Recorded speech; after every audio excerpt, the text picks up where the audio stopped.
A justiça restaurativa, que é o tema que me cabe hoje, né?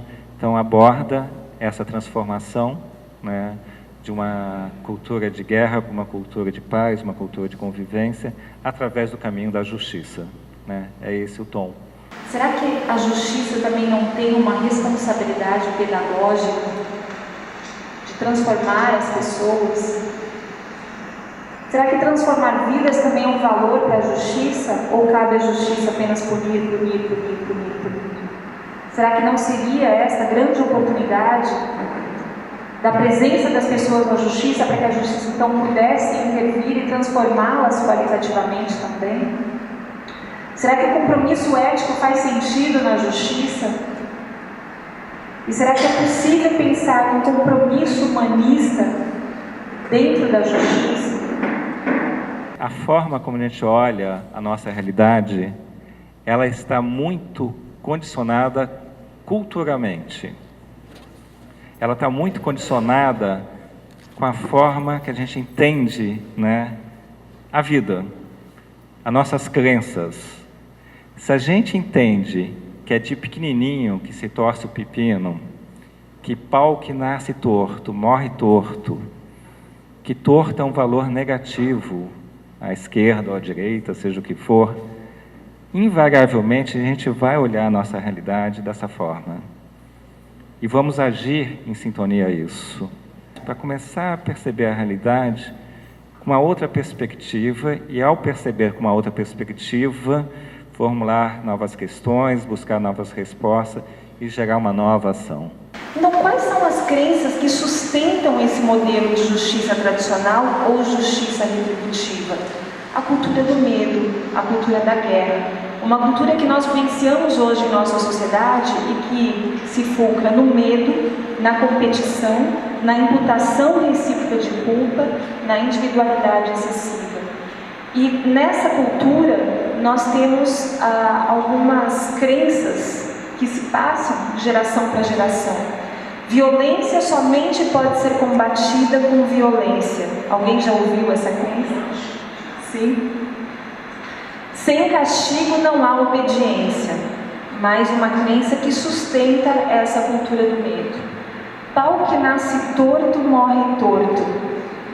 Ninguém muda. Essa é uma frase que a gente ouve bastante. Sem castigo e punição não há respeito à ordem. Quem errou deve pagar pelos erros. Então essas são as crenças que alimentam essa cultura do medo, essa cultura da guerra, tão presente em nossa sociedade. O fato de a gente não perceber como lidar com a violência sem ser violento, não significa que não seja possível. Apenas não aprendemos, apenas não estamos percebendo como fazer essa perspectiva, trazer essa perspectiva. Porque eu pago a minha água. É um bom exemplo. Mas nem o carro, nem a água sua é prioridade. A água nossa da coletividade humana é prioridade. Por exemplo, isso é um exemplo que nos mostra como nós precisamos urgentemente mudar, porque a coletividade humana está sendo ameaçada por uma ação minha, que eu tenho direito. Porque eu pago a água, mas isso é muito pequeno, esse pensar. E a coletividade humana não dá mais conta com esse pensamento. E muitas vezes nós confundimos o desejo de justiça com o desejo de vingança. Quando as pessoas foram lá em São Paulo, no caso Nardone, saem na rua, vêm do Mato Grosso, do norte ou do sul, já não lembro, e vêm de Porto Alegre, para estender faixas pedindo justiça, o que as pessoas estão pedindo?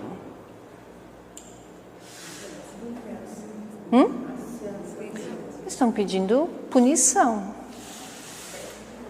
Eu venho lá de Porto Alegre, do Mato Grosso, para estender uma faixa, justiça. O que essas pessoas querem? E quanta pressão não sobe quando a gente se sente injustiçado?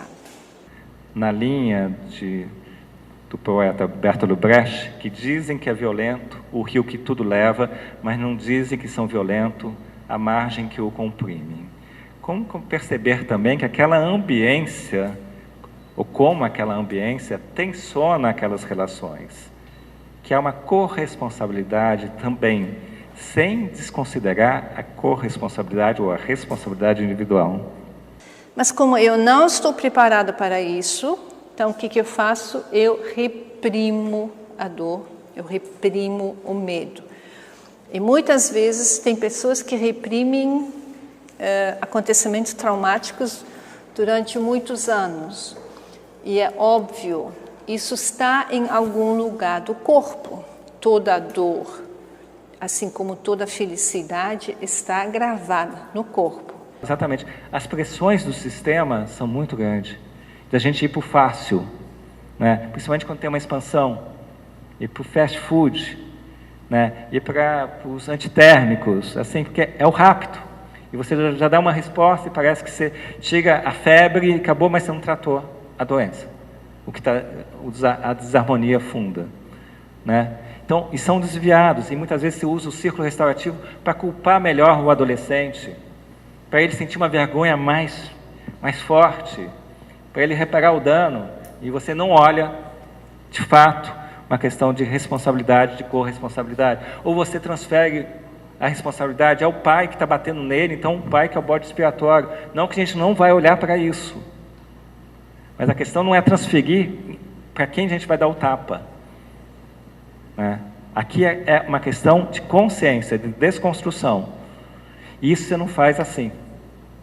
Nós temos muita dificuldade de lidar com a dor.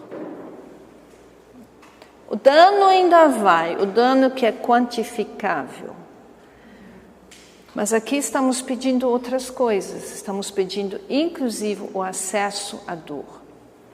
E para isso é muito importante que os e as facilitadoras estejam em casa com a sua própria dor, para você não ficar aí por sua própria dor, limitando o acesso da outra pessoa à sua dor. Então, não é ter medo da profundidade, tá? Avancem para a profundidade, porque isso por si só já é integrador e nesse sentido também é uma cura, né? Porque essa superficialidade não ajuda ninguém. Mas o grito, precisamos fazer aparecer o grito. E quando o círculo é muito grande, quando o círculo é muito difícil, eles colocam até 5 facilitadores no círculo.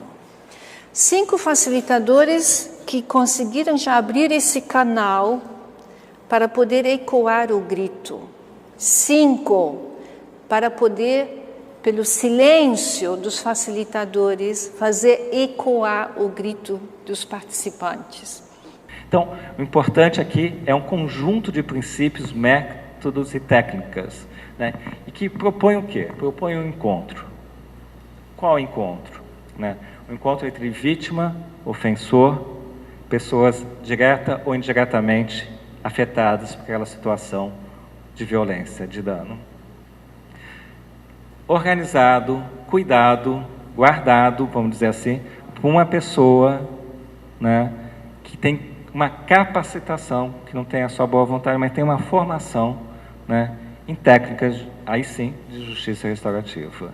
Então, nós estamos falando de um encontro, vítima-ofensor, ou aqueles que são tidos como vítima-ofensor, porque muitas vezes, como numa situação de agressão por bullying, como o exemplo que eu citei, quem é vítima, quem é agressor, começa a ficar confuso, quem agrediu quem primeiro, né? Mas vítima-ofensor, pessoas que podem apoiar eles, pessoas que contribuíram para aquela situação, podem contribuir para que aquilo não volte a ocorrer. Então, nós estamos falando, de um modo geral, de um encontro ampliado. Estabelecer a justiça, aqui começa a negociação com o outro, que é o processo do círculo restaurativo. Tá? Aqui, quando, vamos dizer, as pessoas estão juntas, então aqui começa o círculo restaurativo. Mas, se enquanto vítima, enquanto ofensores e enquanto facilitadores, precisamos aprender a ir para este círculo, porque senão também, enquanto facilitadores, se nós não conseguimos eu mesmo fazer esse exercício, essa tarefa de casa, de começar a expressar, eu facilmente induzo as pessoas a ficarem aqui. Porque eu estou programada para a continuidade disso. E por mais que eu sei as perguntas restaurativas, mas esse saber não é suficiente, porque o meu corpo vai me trair. E o corpo é o mais antigo em mim. E o corpo vai ter a razão sobre a racionalidade. E aí, diz a Bocharova, não importa onde abrimos o círculo, contanto que sempre vamos para a expressão. Então, essa é a passagem. E essa passagem se traduz também da retribuição para a restauração, que a justiça retributiva pergunta o que ele fez ou ela, que é uma pergunta virada para o passado. E a justiça restaurativa, o que nós podemos fazer para mudar a situação. Então, realmente, você faz um giro do passado, não é uma resposta a um ato do passado, mas é uma possibilidade de convivermos no presente, olhando para o futuro. Mudar um paradigma que fala de mudança de cultura de paz, com violência, que diz respeito à violência, que diz respeito a adolescente, ou com adulto, não é fácil. Então, virar. Aí vem das diversas formas. Aí, aquele professor que está dizendo sim ao projeto, aí chega o outro, mas você está recebendo alguma coisa por esse projeto? Mas nós, professores, que estamos acuados, mas você está agora acreditando em abraçar a árvore, mas você, quando você viu, você que já faz uma função relevante social, que é bárbara, né? E no começo do projeto, o projeto às vezes não dá certo, você desiste. Fui. E tchau.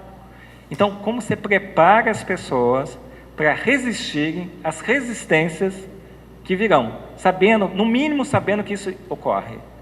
E aí você precisa se cuidar com algumas formações, e aí tem estratégias diversas, desde meditação e coisas do tipo, para você também se manter na sua humanidade, na sua consciência.